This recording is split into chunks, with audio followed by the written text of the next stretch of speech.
একটি ছাগলছানা পড়ে গিয়েছিল পরিত্যক্ত এক টয়লেটের অন্ধকার গর্তে। সেই ছোট্ট ছাগলছানাটিকে মৃত্যুর মুখ থেকে ফিরিয়ে আনতে গিয়ে গর্তে নেমে একে একে প্রাণ হারায় বাবা ছেলে সহ গারো নৃগোষ্ঠীর 4 জন। 20 জুন শনিবার সকাল 8:30টার দিকে টাঙ্গাইলের মধুপুর উপজেলার টেলকি এলাকায় এই দুর্ঘটনা ঘটে। ঘটনার সত্যতা নিশ্চিত করেছেন মধুপুর থানার ভারপ্রাপ্ত কর্মকর্তা AKM ফজলুর হক।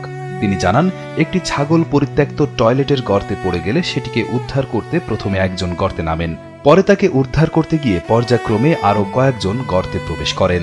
এক পর্যায়ে বিষাক্ত গ্যাসে আক্রান্ত হয়ে গর্তের ভেতরেই 4 জনের মৃত্যু হয়।